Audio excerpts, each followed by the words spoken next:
Stop, you haven't subscribed to the channel yet. Subscribe now, we have new stories every day. Now let's go. It was Monday morning and we were sitting at the kitchen table. We had just finished breakfast. I was drinking my coffee and reading the morning newspaper when my wife Beatrice said, "Did you put the newspaper down, Rob? I need to talk to you." I put the newspaper on the table. "I'm leaving you, Rob. I want a divorce." "Is that all?" I asked. I picked up the newspaper again and started reading the sports section. "I'm serious, Rob." I ignored her and she got upset. "Damn it, Rob. Put down the damn newspaper and talk to me." "About what?" I asked. "I have nothing to say except goodbye. It's not that big of a loss anyway. You haven't been worth a damn as a wife for over a year, so go." I put down the newspaper, stood up, and went to the room I use as a home office. I took a notebook and pen from my desk and pulled an envelope from one of the drawers. I returned to the kitchen table, sat down, and on the top sheet of the notebook, I wrote Tom, "Thank you, thank you, thank you, and thank God she is leaving me." I was about to put it in the envelope, but then a thought occurred to me. I took one of the lottery tickets I had bought the night before out of my wallet and placed it in the envelope. Then I added to my note, "Maybe if you get lucky and win, it'll be enough to keep the cheater satisfied so she won't cheat again. Good luck, kid. You're going to need it." I signed it, "A very grateful Rob," folded the sheet, put it in the envelope, sealed it, addressed it, and handed it to Beatrice. "When you see him, give him this." She took it with a shocked expression on her face. "You know, just because you think I'm ignorant doesn't mean I actually am," she said. "Perhaps," I said, taking the envelope back from her. "I should mail it myself. I don't trust that you won't open it, read it, and then throw it away. Now, why don't you go pack your things and get the hell out of my life?" "I'm not going anywhere. I'm not moving out just so you can move your lover in," she retorted. I stood up, poured coffee into a travel mug, topped it off, and headed to work. On the way, I stopped by the bank, closed our savings and checking accounts, and took the contents of our safe deposit box. Then I went to a bank closer to work and opened new accounts in my name only. Next, I called and canceled all our joint credit cards and arranged for new cards in my name only. After that, I got on with my day-to-day work. I stayed late after work, had dinner and drinks with my executive assistant, and told her that I was back on the market if her sister was still interested. Stella laughed. "To hell with my sister. If you're single again, I want to be first in line."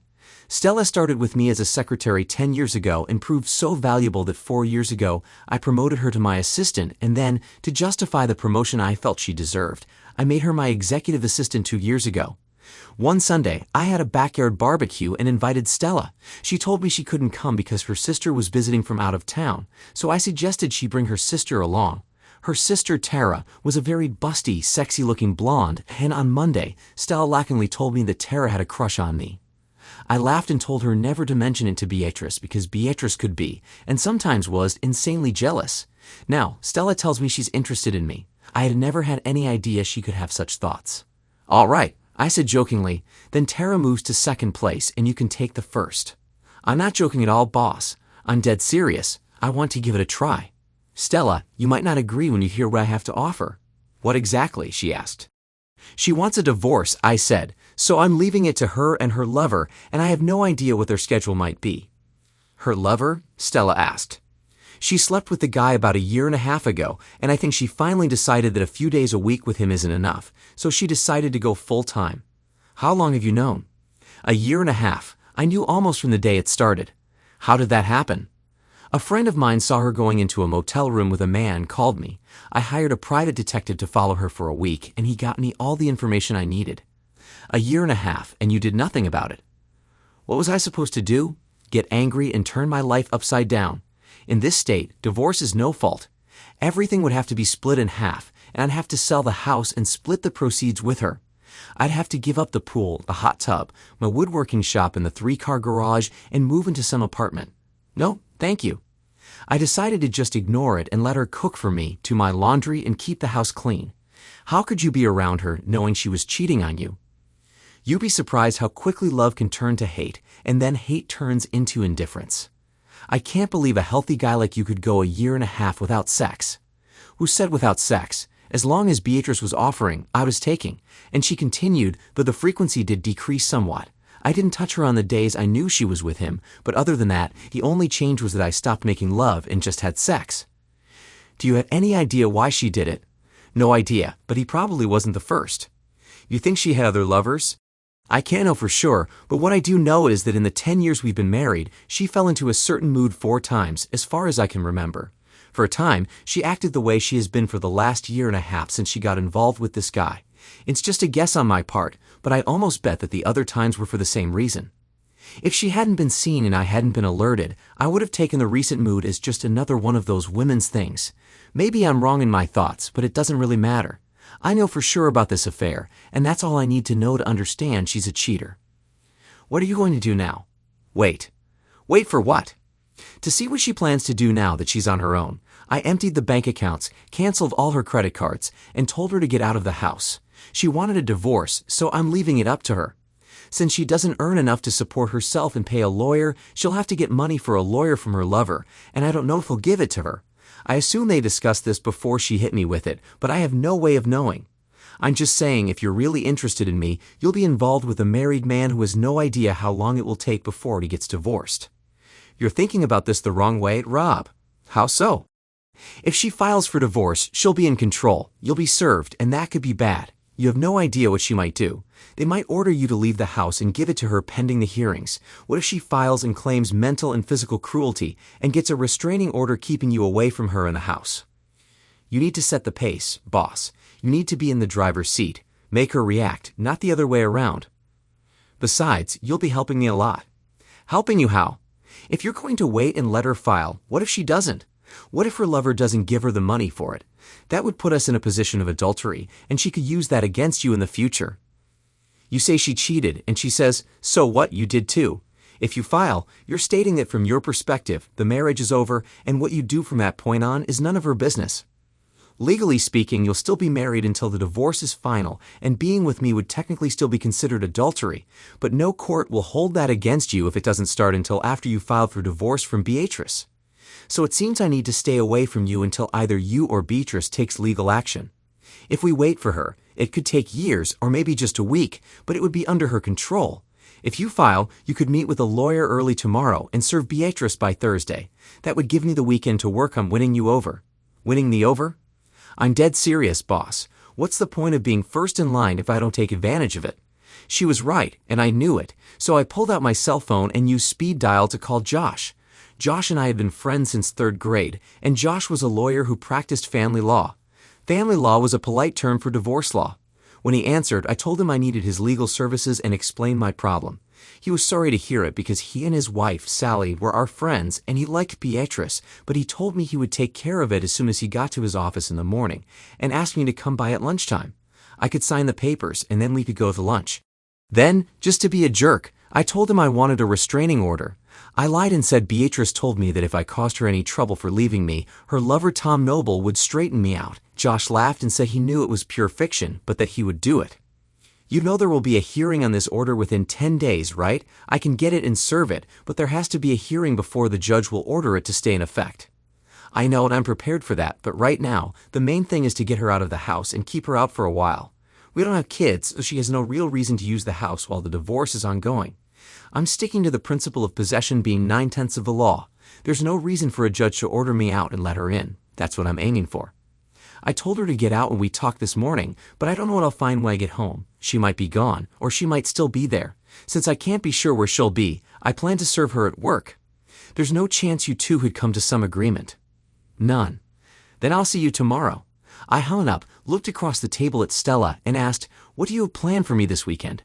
She laid out her ideas, and they sounded pretty good to me. When I got home, Beatrice was sitting at the kitchen table, going through some papers. Why are you still here? I asked, walking to the fridge and grabbing a beer. This is my house, too. I'll stay here until I can make other arrangements. If you don't like my company, feel free to move out. And let you bring your lover here? Not in your day in life. Sit down and let's discuss what we're going to do, Beatrice insisted.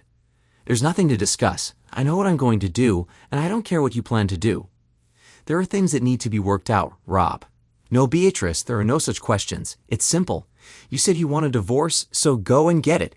You need to hire a lawyer, file the papers, and cover all the court costs. What I will do is fight you tooth and nail for every little thing. We live in a no-fault state. Everything is split 50-50, so decisions will have to be made about who gets what is their half. I'll drag this out to keep your attorney fees piling up. You know they don't work for free, right? You want the coffee table. Well, guess what? I want it too. You want the couch? Too bad, Beatrice, it has great sentimental value to me, and I simply must have it. Why all of a sudden, she asked. You didn't seem to care about any of this. You didn't even show any emotion when I told you I wanted a divorce. All you did was tell me to pack my things and get out. That was before I had time to think about it. I looked into her eyes and took a risk. I let you off the hook the first 3 times because you didn't want a divorce. I loved you enough to keep quiet and stay with you because you always came back to me. She turned away when I mentioned the first 3 times, which, as far as I could tell, confirmed my suspicions. It's hard to say why I stayed with you now, but I didn't file for divorce. I thought maybe I did something that really pissed you off, and you felt you had to do this to get back at me. Eventually, you'd end your affairs, and I'd foolishly thought it was because you realized you loved me and came back to me. I looked down at the floor and took a breath before continuing. I thought this thing with Noble was just a repeat of the previous times, but now I see I was wrong. I've come to understand that you're nothing but a lowly cheater, and if you hadn't decided to leave me for Noble and ended things with him, you'd be spreading your legs for some other jerk in 6 months or a year. Thinking about it, I decided I needed some form of revenge. What I really want to do is take a thick belt and beat you with it until your skin breaks and you bleed on the floor, but that would just land me in jail. The only thing I can do without ending up behind bars is to make this divorce as difficult and expensive as possible for you. You're right, I admitted. This is also your home, and if you've decided to stay, I have to let you be here. But I don't have to like it and I don't have to talk to you. Move your stuff to one of the spare bedrooms and stay the hell away from me. I finished my beer, then went up to what used to be our bedroom and got ready for bed. I thought I had accomplished what I set out to do. I had given her something to think about. She needed to discuss everything with Noble and make decisions, which would take time that Josh would use to serve Beatrice and get the restraining order. I could be wrong. Maybe Beatrice had already met with a lawyer and the papers might already be on their way to me. But it was likely that when I canceled the credit cards, the remaining funds in our account were about what I expected when I withdrew the cash from the bank. If Beatrice had seen a lawyer, she would have used our money to pay him. Of course, Noble could have paid the bill. All I could do was wait and hope that Josh took the first step. I got up and left the house before Beatrice came out of her bedroom. I went to a bed and breakfast type cafe for breakfast, and while sipping my coffee, I made a list of people to call once Beatrice was served. I wasn't going to let her make me the bad guy. I would tell everyone about the divorce and explain why it was happening. At work, Stella told me she was really looking forward to the weekend, and I found myself hoping it would happen. I met with Josh for lunch and signed the papers. He said he would go to the county building after lunch and file a petition. You still want her served at work? Damn right I do, I said. I think around 10 tomorrow. Call me as soon as it happens. I want the locks changed before she can come back home. I returned to work and arranged for the next day off. Before leaving the office, I called the locksmith and scheduled a quick service for the following day. It cost me a bit more, but I felt it was worth it.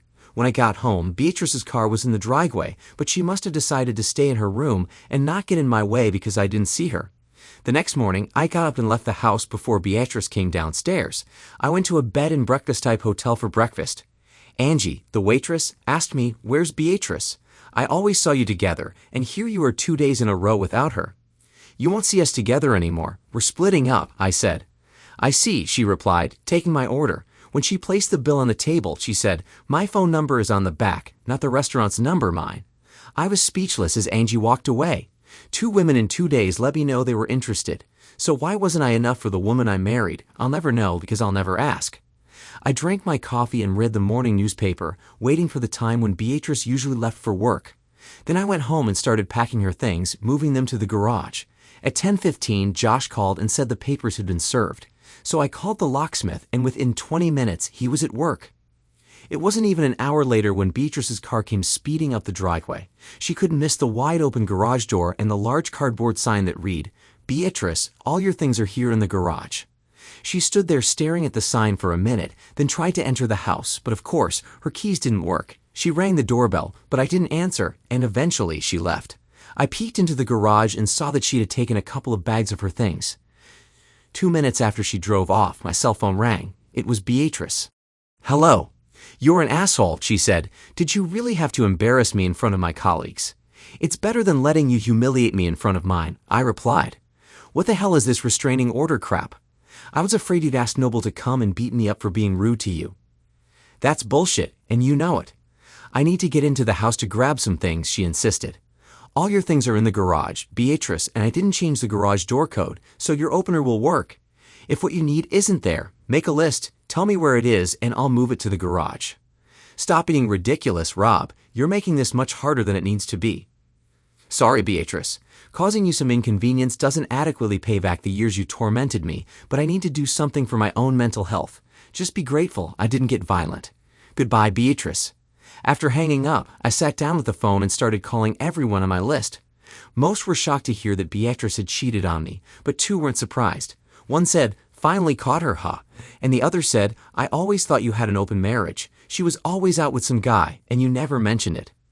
Beatrice's parents were the most affected by the news. They tried to tell me I must be mistaken. I always liked them, and they treated me almost like the son they never had, but I wasn't going to let Beatrice tell them her version and make it seem like it was all my fault. After dealing with the calls, I went through the house one more time to gather Beatrice's things, then made myself lunch. I had just finished eating when the guys from Area Security arrived. Not trusting Beatrice in the slightest and having no doubt she would violate the restraining order and try to break into the house, I decided to install a security system complete with cameras. On Thursday, at work, I told Stella that we were ready to go for the weekend. She smiled. Then tomorrow night, dinner and dancing to start with. I was smiling when I got home. Beatrice did exactly what I expected. She took some of her things and then broke into the house through the connecting door from the garage. She trashed the kitchen. Plates and glasses were smashed all over the floor. In the living room, she broke several lamps. The cameras captured everything. What made me smile was the sight of her pulling all my clothes out of the closet, piling them on the floor, and then squatting over them and urinating on them. All of this was recorded, showing not only that she violated the restraining order but also acted maliciously and destructively, evidence I could use at the restraining order hearing. I called Josh, and he contacted the police. The police arrived, took a report, and snapped some photos. The next day, Beatrice was arrested at work and taken to jail. She was fingerprinted, photographed, and brought before a judge. She was charged with violating the restraining order and willful destruction of private property.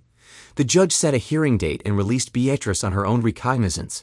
Honestly, I was surprised it went that far. My date with Stella was fun, and we scheduled a second date for Saturday. It also went well, and on Sunday, we went on a picnic together. On Monday, there was a hearing for the restraining order.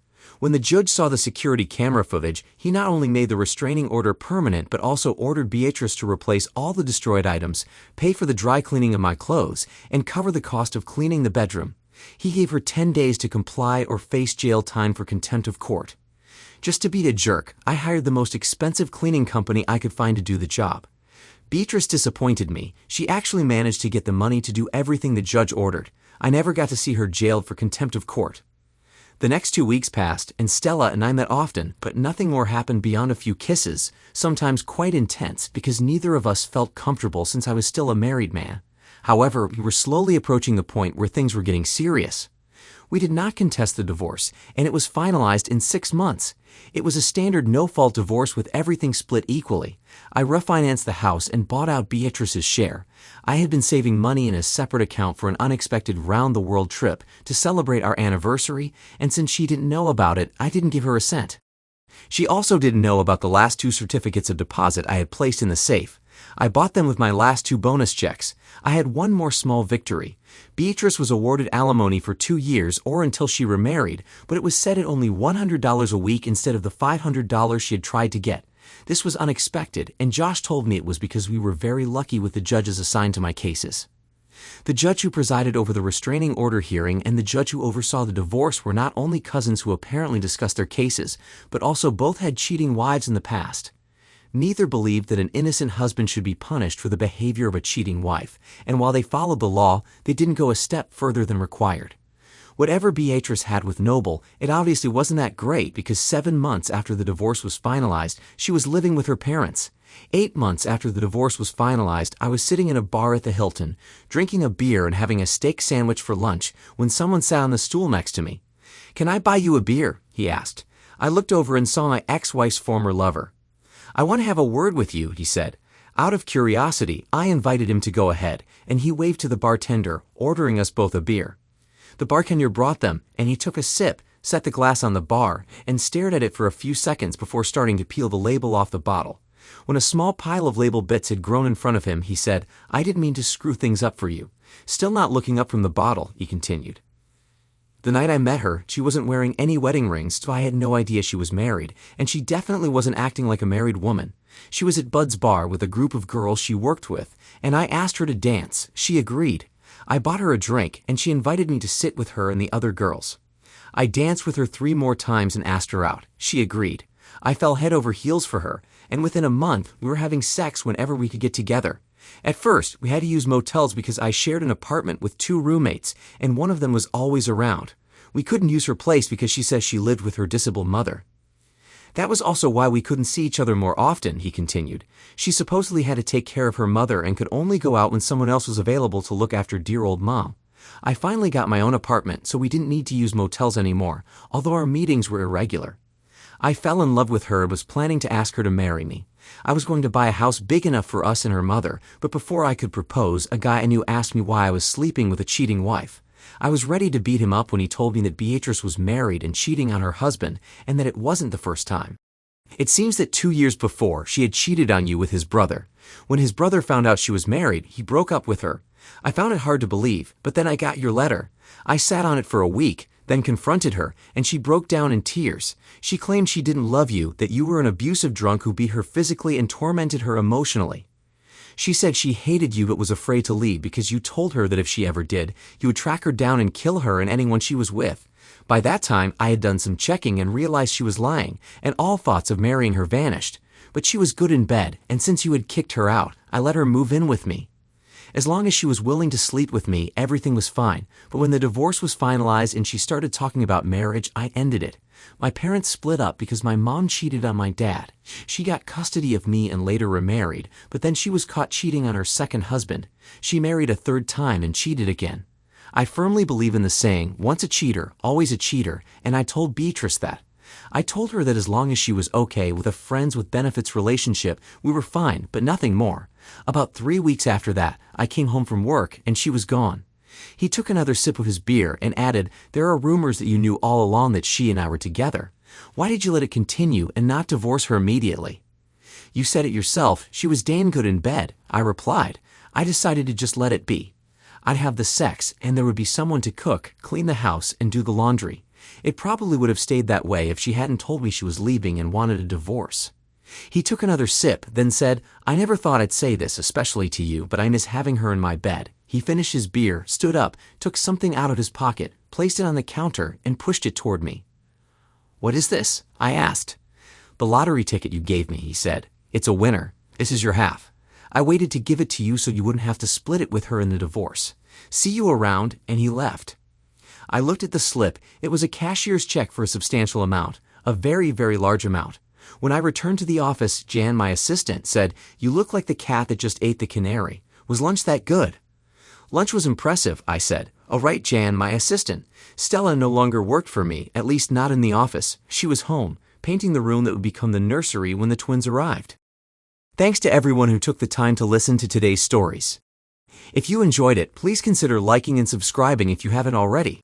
Feel free to share your thoughts on the events in the comments below. Take care.